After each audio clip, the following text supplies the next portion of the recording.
¿Qué dice ahí? ¿Qué dice? En vigilia. ¿Ustedes están dormidos? Ahí dice. En vigilia. En vigilia. En vigilia. Mira a la persona que tienes a tu lado y dile, en vigilia. Pueden sentarse, amada iglesia. En vigilia.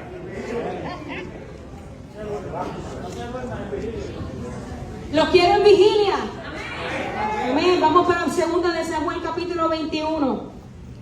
Alertas, vigilantes, despiertos, en vigilia. Amén. Amén. Señor, gracias por tu palabra, gracias por tu enseñanza. Señor, que todo lo que se traiga aquí hoy sea, Padre amado, sellando nuestro corazón y podamos ser hacedores de tu palabra. Un voluntario. Aleluya. Tiene que ser uno. Amén. Quien quiera pasar al frente, nadie, ¿no saben para lo que es? Dale, Madeline. Bueno. Amén, muy bien. Gracias porque muchos dijeron dijeron presente. Madeline, vas a tomar este saco de silicio y vas a estar aquí para una atalaya con el saco en mano toda la prédica, y al que tú veas que se duerme vas a ir a hacerle así, levántate como rispa, espérate aquí. Al que tú veas distraído le vas a hacer así. Ustedes van a saber por qué ya mismo, como tú quieras cogerlo, no hay problema.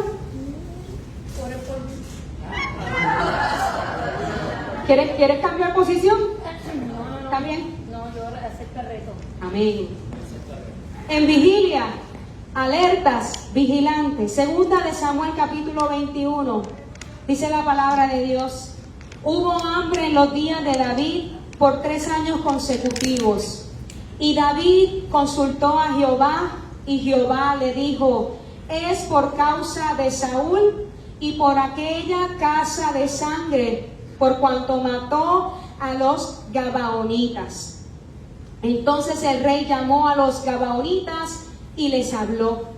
Los gabaonitas no eran de los hijos de Israel, sino del resto de los amorreos, a los cuales los hijos de Israel habían hecho juramento. Pero Saúl había procurado matarlos en su celo por los hijos de Israel y de Judá. Voy a hacer una pausa aquí brevemente. Quiero ir a Josué para que usted pueda entender la razón por la cual el pueblo de Israel llevaba 3 años de hambruna. En Josué capítulo 9, Josué hizo un pacto con los gabaonitas. Dice la palabra en el versículo 3 que dice: mas los moradores de Gabaón, cuando oyeron lo que Josué había hecho a Jericó y a Ai, usaron de astucia, y pues fueron y se fingieron embajadores, y tomaron sacos viejos sobre sus asnos, y cueros viejos de vino, rotos y remendados, y zapatos viejos y recocidos en sus pies, con vestidos viejos sobre sí, y todo el pan que traían para el camino era seco y mohoso. Y vinieron a Josué al campamento en Gilgal, y le dijeron a él y a los de Israel: nosotros venimos de tierra muy lejana. Estos eran los gabaonitas, que se hicieron pasar por otras personas. Y le dice: venimos de tierra muy lejana. Haced pues ahora alianza con nosotros, hacer pacto con nosotros. Y los de Israel respondieron a los heveos: quizás habitáis en medio de nosotros, ¿cómo pues podremos hacer alianza con vosotros? Ellos respondieron a Josué: nosotros somos tus siervos. Y Josué les dijo: ¿quiénes sois vosotros y de dónde venís? Y ellos respondieron: tus siervos han venido de tierra muy lejana. Les estaban engañando a Josué. Por causa del nombre de Jehová tu Dios, porque hemos oído tu fama y todo lo que hizo en Egipto. Y todo lo que hizo a los reyes, a los 2 reyes a los amorreos y los que estaban al otro lado del Jordán, a Sehón, rey de Hesbón, a Og, rey de Basán, que estaba en Astarot. Por lo cual nuestros ancianos y todos los moradores de nuestra tierra nos dijeron: tomad en vuestras manos provisión para el camino e id a encuentro de ellos y decirles: nosotros somos vuestros siervos, haced ahora alianza con nosotros. este es nuestro plan, este es nuestro pan, lo tomamos caliente de nuestras casas para el camino el día que salimos para venir a vosotros. Y helo aquí ahora, ya seco y mohoso. Estos cueros de vino también los llenamos nuevos. Helos aquí ya rotos, también nuestros vestidos y vuestros zapatos están viejos a causa de lo muy largo del camino. Y los hombres de Israel tomaron las provisiones de ellos y no consultaron a Jehová. Ellos tomaron las provisiones de estas personas que ellos no sabían si eran sus enemigos, ¿verdad? O si eran de las tierras que ellos iban a conquistar. Ellos tomaron la provisión, tomaron el pan, tomaron el vino, tomaron lo que le trajeron y no consultaron a Jehová. Y Josué hizo paz con ellos y celebró con ellos alianza, concediéndoles la vida, así que les perdonó la vida, porque la instrucción era de que tenían que matar a todos los que fueran extranjeros, todos los que no fueran parte del pueblo de Israel. Pero Josué hizo paz con ellos y celebró una alianza, concediéndoles la vida, y también lo juraron los príncipes de la congregación. Los príncipes de la congregación eran los sacerdotes, los líderes de las tribus de Israel. Eran personas de autoridad, ¿verdad? Y mira lo que dice, que pasados 3 días después que hicieron el pacto o la alianza con ellos, oyeron que eran sus vecinos. O sea, que vivían ahí bien cerquita, en la tierra que ellos iban a conquistar. ¿Y qué pasó? Y que habitaban en medio de ellos. Y salieron los hijos de Israel y al tercer día llegaron a las ciudades de ellos, y sus ciudades eran Gabaón, Cafira, como se pronuncia, Berot y Kiriat Jearim. Y no los mataron los hijos de Israel, por cuanto los príncipes de la congregación les habían jurado por Jehová, el Dios de Israel. Y toda la congregación murmuraba contra los príncipes. Ellos no los mataron porque habían hecho un pacto delante de Jehová. Y cuando se hacía pacto en esos tiempos, ese pacto no había quien lo invalidara. Quien invalidara el pacto llevaba muerte y había consecuencias.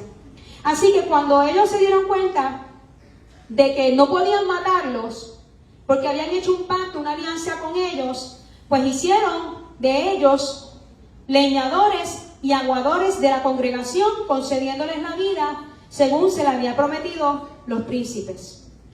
Josué les dijo, ¿por qué nos engañaron? ¿Por qué nos engañaron? Y ellos temieron por su vida.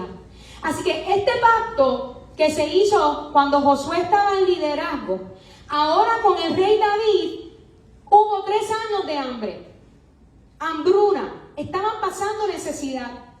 Y David, oye, ¿usted sabe lo que es estar 3 años con necesidad y no preguntarle a Dios? Porque a lo mejor pensaba, bueno, el primer año es normal, segundo año, pero ya van 3 años, Señor, ¿qué está pasando aquí? Yo creo que al mes, Señor, ¿qué está pasando aquí? Señor, porque hay hambruna, porque hay sequía, porque no hay provisión. Entonces, vuelvo a 2 de Samuel 21:2. El rey llamó a los gabaonitas y les habló. Los gabaonitas no eran de los hijos de Israel, sino del resto de los amorreos, a los cuales los hijos de Israel habían hecho juramento, pero Saúl había procurado matarlos en su celo por los hijos de Israel y de Judá. Saúl, ¿quién fue Saúl? Un rey que el pueblo escogió, porque el pueblo de Israel se antojó del rey. Dios no quería que ellos tuvieran rey porque su rey es Dios. Pero ellos se antojaron de tener un rey, así que Dios le dio un rey, ¿verdad? Y le dio a Saúl. Y Saúl era muy voluntarioso, muy orgulloso, muy altivo, muy soberbio. Y él, como era rey, se creía que podía hacer funciones de sacerdote, que podía hacer funciones de justicia como Dios. Así que Saúl, por el celo a la casa de Israel, mató a gabaonitas, violando el pacto que se había hecho con Josué delante de Jehová. ¿Y quién estaba pagando las consecuencias? El pueblo de Israel, cuando estaba bajo el liderazgo de quién, de David, muchos años después. Ustedes saben lo que eso significa, de que ahora a lo mejor en estos tiempos venga una sequía, pero nosotros clamamos rápido, Señor, pregúntanos, revélanos qué está pasando. Pero ustedes se imaginan que hay una sequía por 3, 4 años. Señor, ¿por qué? Eso es por causa del gobernador del año 1520, que tomó decisiones fuera de la voluntad mía. Y ahora estamos pagando por eso.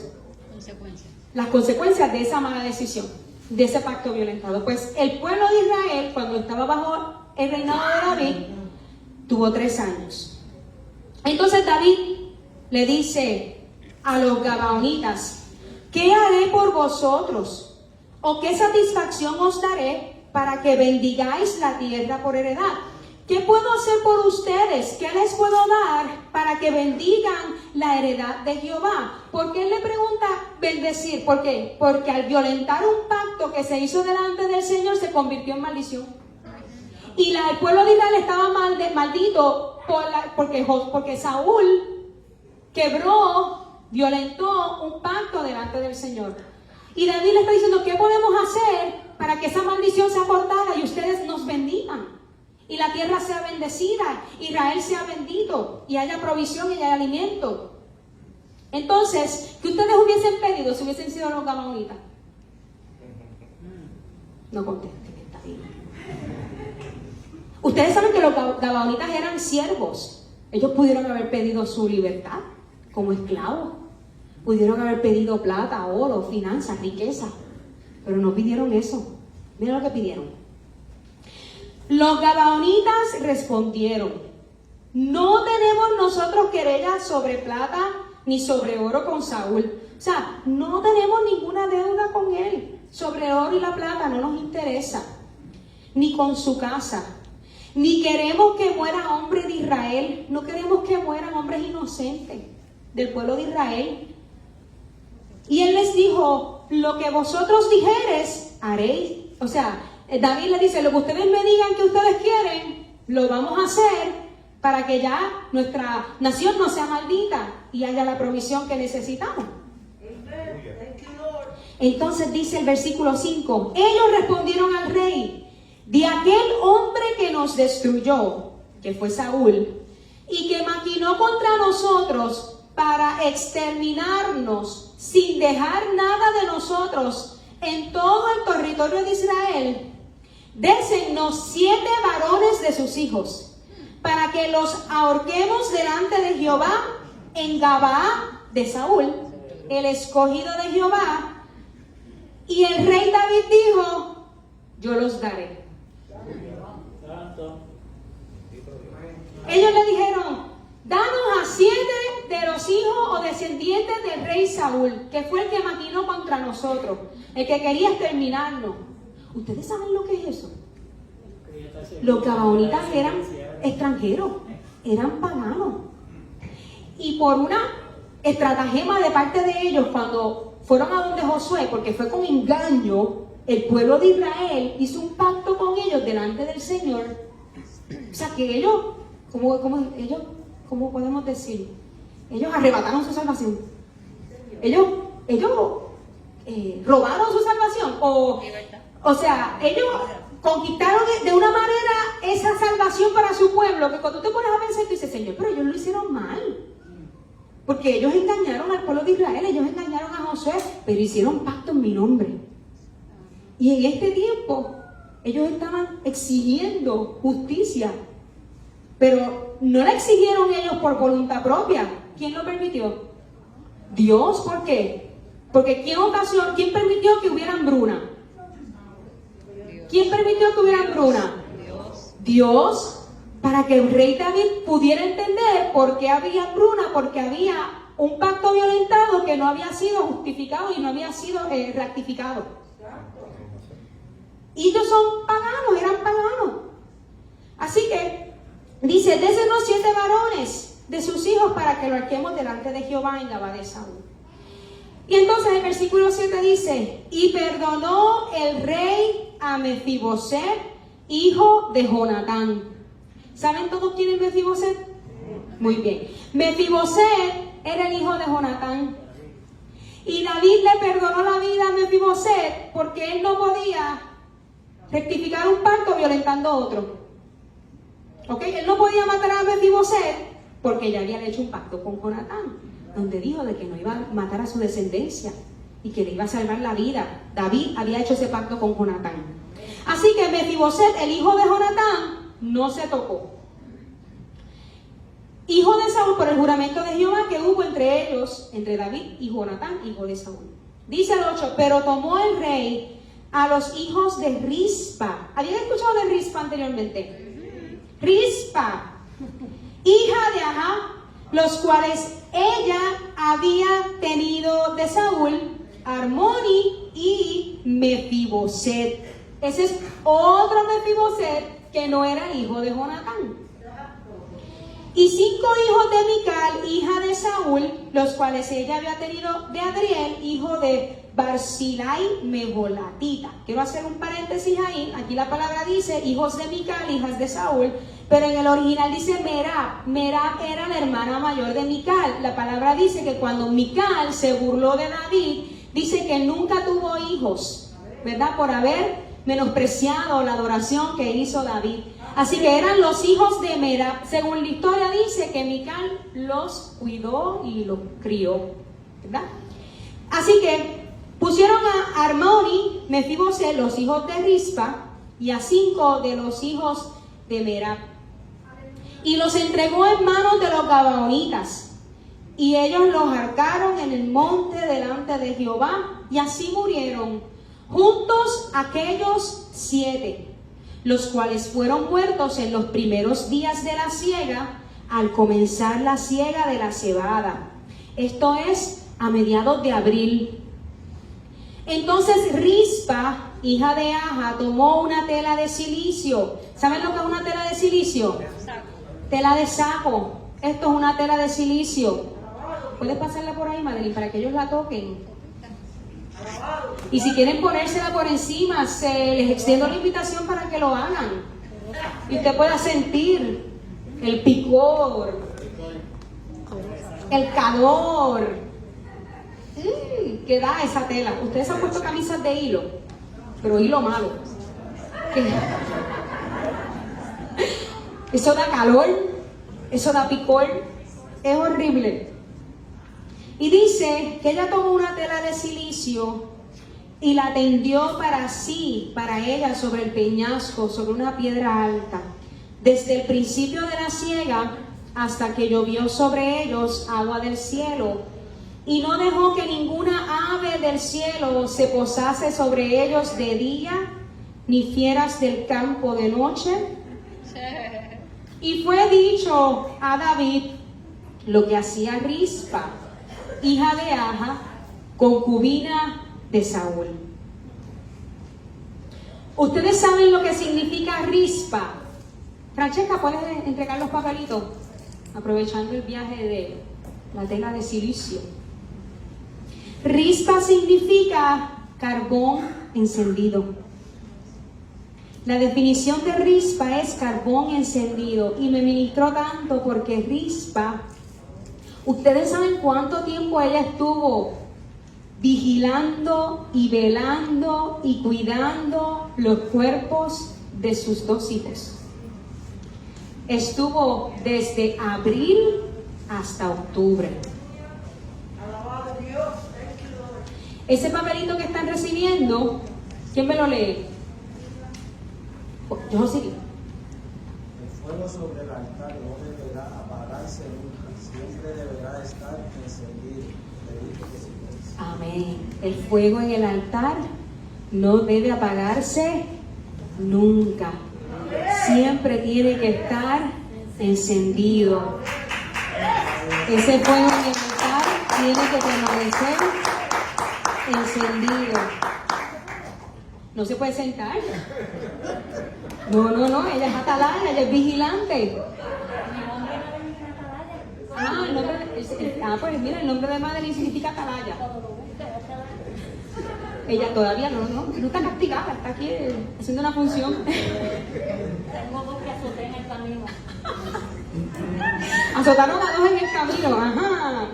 Bueno, dice que Rispa tomó una tela de silicio y la tendió sobre el peñasco desde el principio de la siega hasta que llovió sobre ellos agua del cielo. Y no dejó que ninguna ave del cielo se posase sobre ellos de día, ni fieras del campo de noche. Y fue dicho a David lo que hacía Rispa, hija de Aja, concubina de Saúl. Entonces David fue y tomó los huesos de Saúl y los huesos de Jonatán su hijo, de los hombres de Jabes de Galaad, que los habían hurtado de la plaza de Betsán, donde los habían colgado los filisteos, cuando los filisteos mataron a Saúl en Gilboa. E hizo llevar allí los huesos de Saúl y los huesos de Jonatán, su hijo, y recogieron también los huesos de los ahorcados. Y sepultaron los huesos de Saúl y los de su hijo Jonatán en tierra de Benjamín, en Sela, en el sepulcro de Cis, su padre, e hicieron todo lo que el rey había mandado. Y Dios fue propicio a la tierra después de esto. Rispa estuvo desde abril hasta octubre. Ustedes se pueden imaginar a una mujer anciana donde le mataron a sus 2 hijos, no por los pecados de ellos, sino por los pecados de su padre. Y ellos, pues, fueron los candidatos a morir para que la nación de Israel fuera libertada de la maldición. Y ustedes se imaginan, ustedes saben por qué viene esta palabra a mí, permítanme un segundito. Estábamos en unos talleres de childcare, unos talleres compulsorios que nos mandaron de los niños, del cuidado de niños. Y en el hotel, en el balcón, habían muchos changos. Ustedes vieron los changos, ¿verdad? Están everywhere, por todas partes. Y entonces ellos se paraban en el murito del balcón, venían en filita. Y yo salía al balcón y hacía chu, chu, chu, chu, chu, chu, chu, fuera de aquí, fuera de aquí. Y yo me daba la espalda y volvían.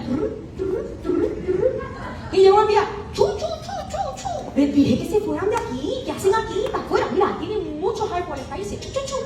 Y yo me iba y volvían. Oye, lo mismo. Y entonces creen que esto es de ellos. Parece que sí, nosotros éramos los intrusos. Y yo, chu, chu, chu, chu, chu. Y cuando estaba chu, chu, chu, yo, ay, Señor, estos changos van a seguir. Y vino a mi mente, yo, ay, me parezco a la señora de la palabra que estaba, mira, espantando las aves y las fieras del campo para que no se comieran los cadáveres de sus hijos. Y dije, ay, Señor, que tú me quieres hablar, ¿verdad? Porque para todo lo que vimos, el Señor siempre nos quiere dar la palabra. ¿Y por qué yo espantaba a los changos? Si a mí no me hacían daño. Porque yo lo espantaba. Porque me ensuciaban el balcón y las sillas de excremento. Eso era todo.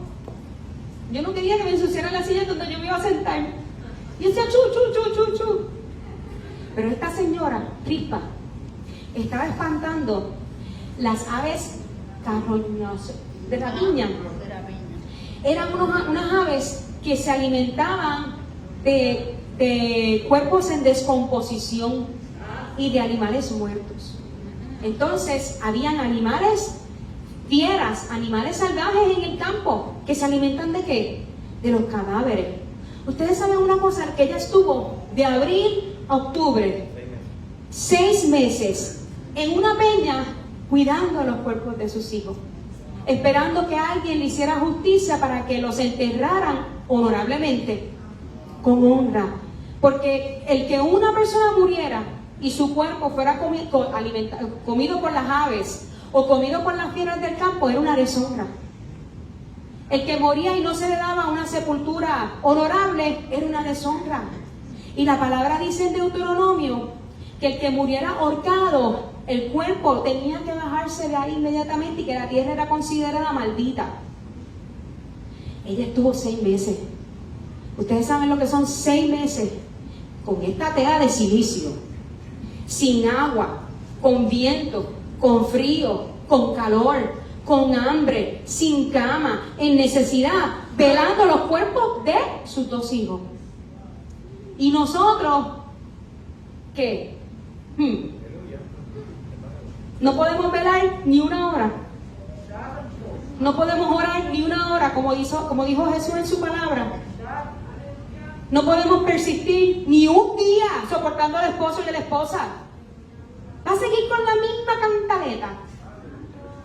¿Vas a seguir preguntándome lo mismo? ¿Cuándo voy a ver las promesas de Dios? ¿Sabe qué? Coja su tela de silicio y espante los pichones que se meten en la cabeza.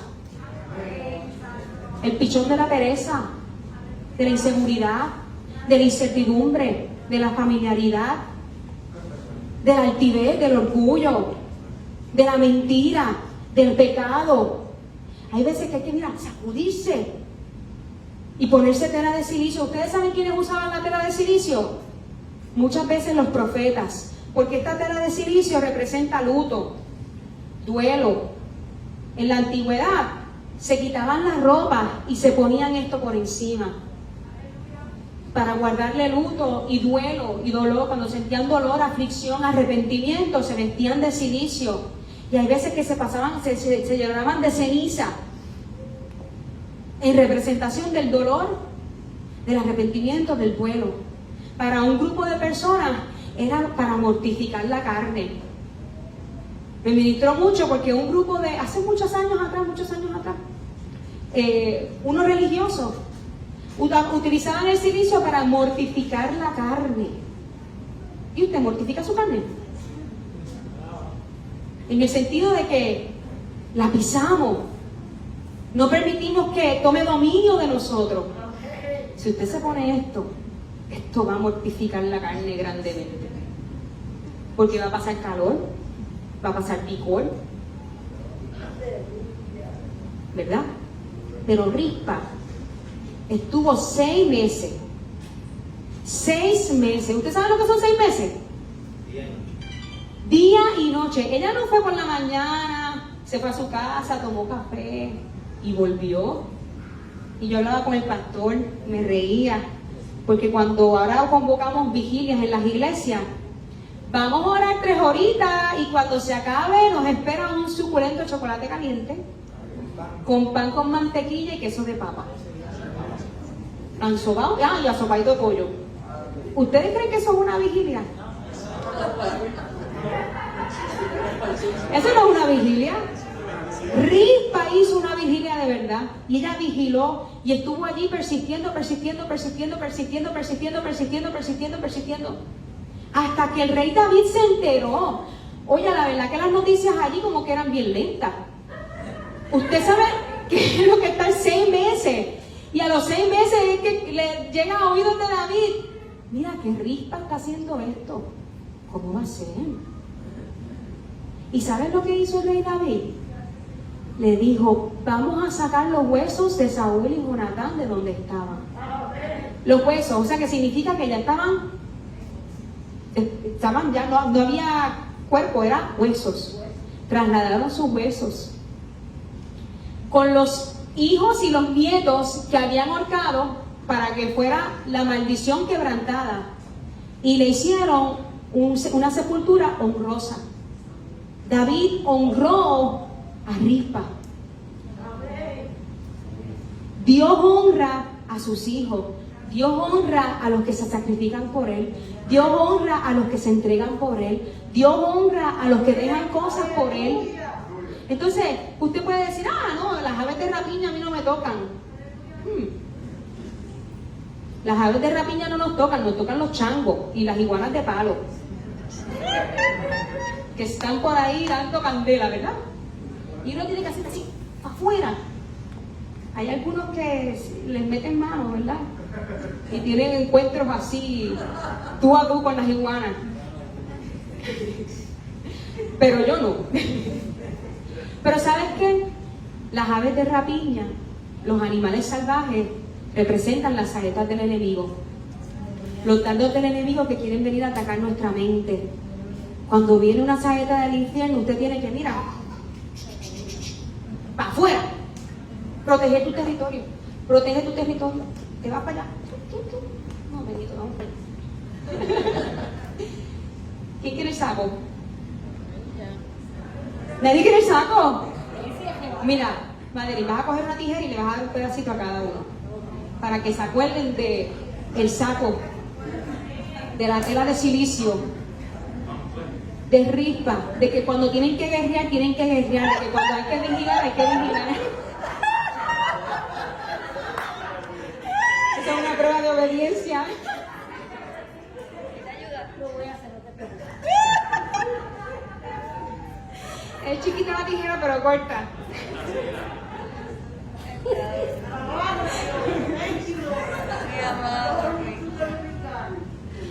Rispa, por amor, soportó frío, calor, sufrimiento. Ustedes saben que ella soportó hasta el mal olor. ¿De qué? De los cadáveres, de la descomposición de los cadáveres. El silicio, como había mencionado, era señal de duelo, de aflicción, de arrepentimiento. y era utilizado por profetas. ¿Ustedes saben por qué los profetas se vestían de cilicio? Porque sufrían por la condición del pueblo. Porque sufrían porque el pueblo no estaba caminando con su corazón alineado al corazón de Dios. Porque el llamado del profeta, ¿qué es? Alinear los corazones del pueblo para que se alinee el corazón de Dios.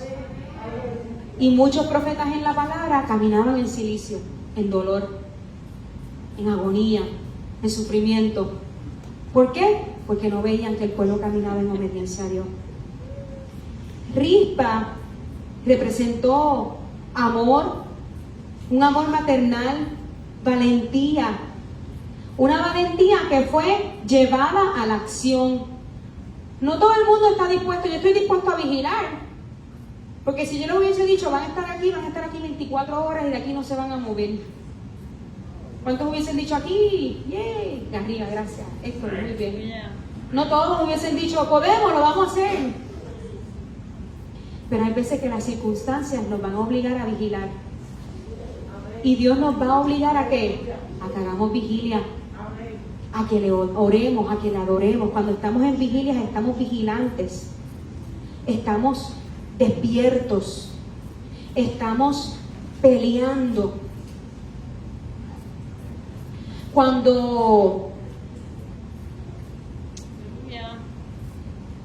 Cuando murieron los 7 descendientes de Saúl, cesó la hambruna. Cesó la hambruna. Así que David, dice la palabra, que Dios fue propicio a la tierra después de esto. El clamor a Dios fue aceptado. Y Dios bendijo la tierra. Y cayó la lluvia. Y la tierra produjo el fruto. ¿Dios quería que murieran esas 7 personas? No. Pero eso fue el único método, ¿por qué? Porque fue lo que los gabaonitas pidieron, que eran los que estaban siendo oprimidos y los que habían sido matados. La palabra vigilar significa custodiar, guardar, atender, velar, mantenerse despierto, estar sin dormir. ¿Usted ha estado sin dormir alguna vez? ¿Verdad? ¿Y cómo se siente? Pero más vale que esté dormido sin dormir, pero, o sea, que se mantenga despierto sin dormir, pero es que esté orando y adorando, no viendo televisión ni haciendo otras cosas. Porque cuando vigilamos para Dios, vigilamos para Él. Es una actitud vigilante de aquellos que están dedicados a algo.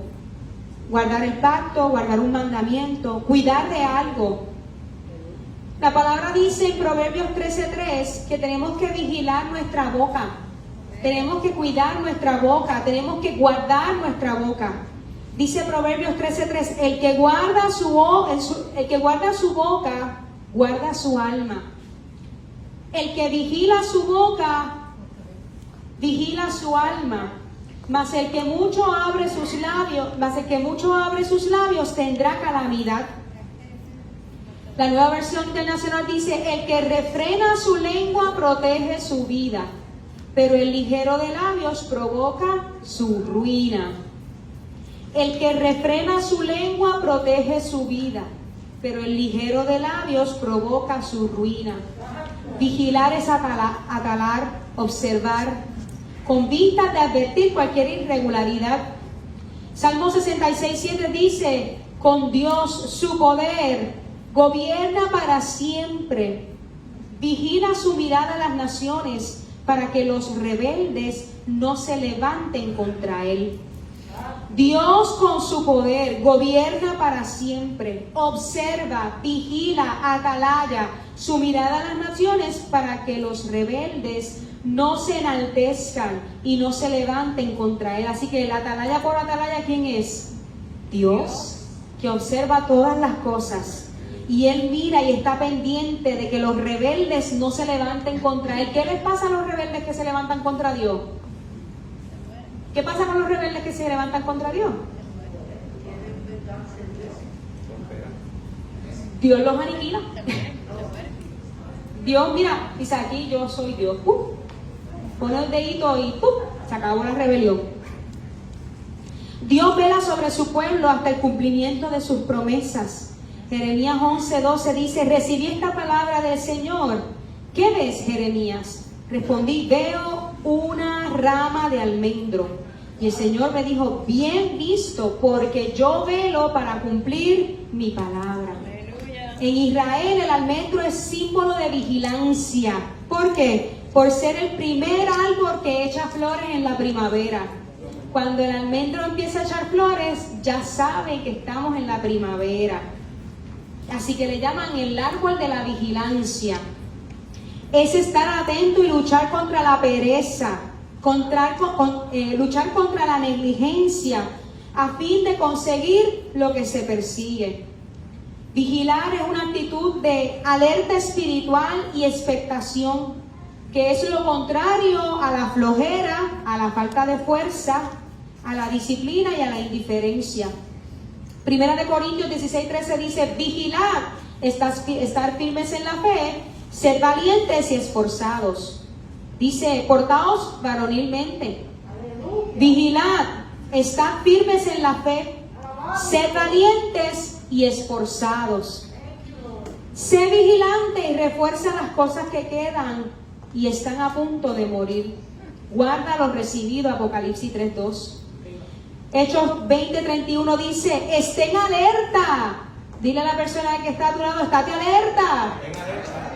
Mira, estate alerta, que los aves de rapiña se van a comer el cadáver. Que vienen a atacar tu casa, que vienen a atacar a tus hijos, que vienen a atacar a tus hijas. Tienes que estar alerta, que vienen a atacar a tu matrimonio, que vienen a atacar tus finanzas. Tienes que estar alerta. ¿Qué vas a hacer? ¿Vas a dejar que los animales te consuman o vas a levantar tu manto, tu cinto, lo que tengas en la mano y vas a sacudir y vas a reprender? ¿Qué vas a hacer? Hay que ser vigilante. Estén alerta. Acuérdense de que durante 3 años, de día y de noche, no dejé de aconsejar con lágrimas a cada uno de ustedes.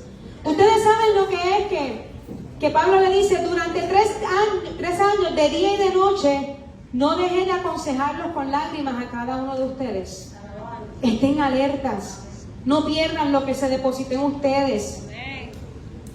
Perseverad, dedíquense en la oración, velando en ella con acción de gracias. Colosenses 4:2 dice, persevera en la oración.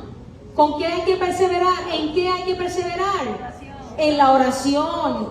Y dice, velando, vigilando en ella con acción de gracias. Dice, con una mente alerta y con un corazón agradecido. ¿Cómo nosotros podemos vigilar estando durmiendo? ¿Alguien puede vigilar a un ladrón si está dormido? No, mira aquí. Ok. No he terminado, ya mismo. Si tú ves a alguien hacer... No, pues ya, acabo de hacer todo otra vez. Perseverar en la oración, velando con mente alerta. ¿Cómo vigilamos? Con mente alerta. ¿Cómo vigilamos? En oración. ¿Cómo? Con mente alerta. Y dice, con acción de gracias, con un corazón agradecido. ¿Usted sabe qué? Usted no puede venir a adorar a Dios con un corazón lleno de resentimiento y lleno de ingratitud. Nosotros tenemos que adorar a Dios con corazones agradecidos, porque lo que tenemos, lo tenemos gracias a Él. Y son cosas que no merecemos. Él nos las da por su favor y su gracia. Dice 1 Tesalonicenses 5:6, por tanto, no durmamos como los demás. ¿Hay alguien dormido aquí?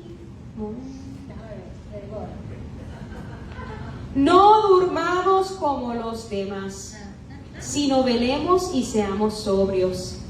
No debemos pues dormirnos como los demás, sino mantenernos alerta y en nuestro sano juicio. Dice que tenemos que estar alertas y lúcidos, alertas y estar con dominio propio. Tenemos que estar alertas y prudentes. Tenemos que estar alertas y atentos. Primera de Pedro 5:8 dice, sed sobrios y velad, porque vuestro adversario el diablo, como león rugiente, anda alrededor buscando a quien devorar. ¿Qué quiere hacer el diablo? Hurtar, matar y destruir. ¿Y qué tenemos que hacer nosotros? Estar alerta. Vigilar, ¿para qué? Para que el enemigo cuando ataque, ¿qué usted va a hacer? espantarlo, exactamente. Exactamente, Garriga, aunque sea así de chiquito, con la fe lo vas a espantar.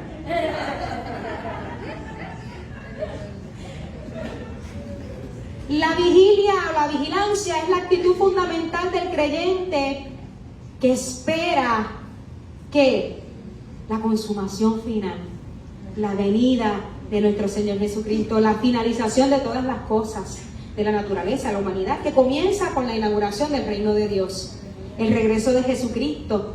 Nosotros tenemos que estar siempre vigilantes, despiertos ¿a qué? A la venida del Señor. Usted puede leer ahí en Lucas 12:35 lo que el Señor espera de sus hijos, que seamos siervos vigilantes que esperan y anhelan la venida del Hijo del Hombre.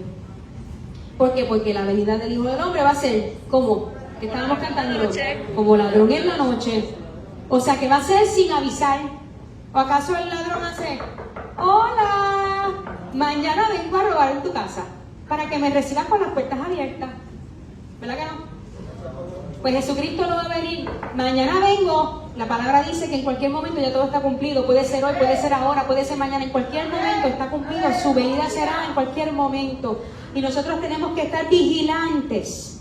La vigilancia caracteriza la actitud del discípulo que espera y aguarda el regreso de Jesús de modo activo, en guardia contra las tentaciones cotidianas. Ustedes saben una cosa, tenemos que ocuparnos en buenas obras y en obras espirituales. En Mateo 24, Jesucristo fue a orar porque venía que su captura, ¿verdad? Y Él le dice a los discípulos: orad y velad para que no entren en tentación. ¿Y cuáles son las tentaciones? Las tentaciones del mundo, de la carne y del diablo. Entonces, cuando Él regresa, porque Jesús se fue a orar ahí con su Padre Celestial y regresa, los encuentra dormidito. ¿Y cómo estaban vigilando si estaban durmiendo? De ninguna manera. De ninguna manera. Nadie puede vigilar si está durmiendo, nadie puede estar alerta si está dormido. Y no solamente el dormir físicamente, sino espiritualmente.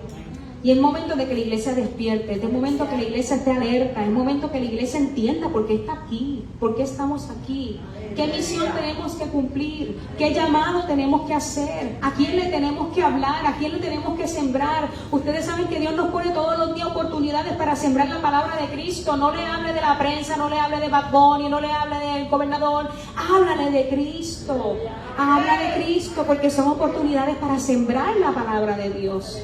Así que iglesia, es hora de que el pueblo se levante, es hora de que el pueblo se sacuda, es hora de que el pueblo vigile. Y acuérdese de Rispa, una mujer anciana que no le importó el frío, el calor, la peste, pasar hambre, necesidad.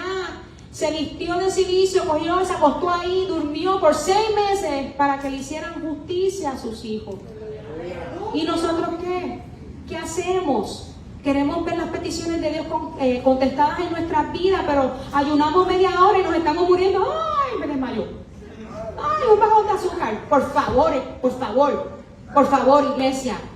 Ustedes son grandecitos, yo también. Somos grandecitos ya. Estamos bien alimentados con la palabra. Tenemos el poder del Espíritu Santo que mora en nosotros. El poder que resucitó a Cristo de los muertos, el que habita y mora en nosotros. ¿Por qué decimos que no podemos? ¿Por qué decimos que eso es difícil? ¿Por qué decimos, sí, la carne es débil? Y Jesús lo dijo. Ora para que no entren en tentación. La carne, la verdad, es débil, pero el Espíritu está presto. El Espíritu está presto. Y si el Espíritu está presto en ti y en mí, podemos conquistar lo que el Señor nos manda a conquistar y lo vamos a lograr. Amén. Señor, te damos gracias. Te adoramos, te bendecimos, te exaltamos, te honramos.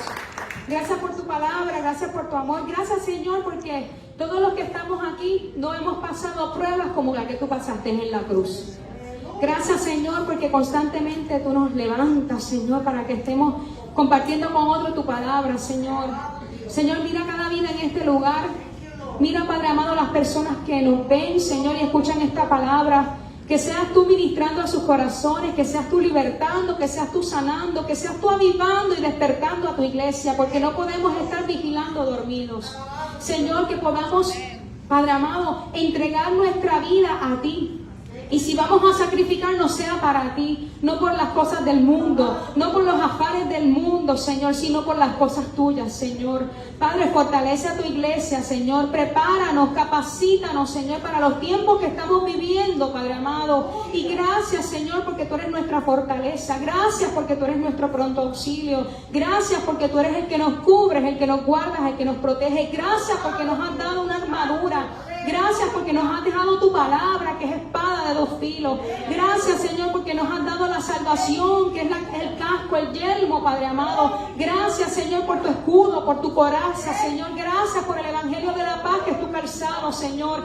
Gracias, Señor, por el cinto de la verdad, Señor, y por la coraza de justicia, Señor. Gracias, Padre amado, porque tú nos amas con amor eterno. Ayúdanos a seguir caminando en tus propósitos, Señor, y que nada ni nadie nos desvíe ni a derecha ni a izquierda. Que podamos permanecer firmes en tus caminos, firmes en tu llamado y firmes en tu voluntad.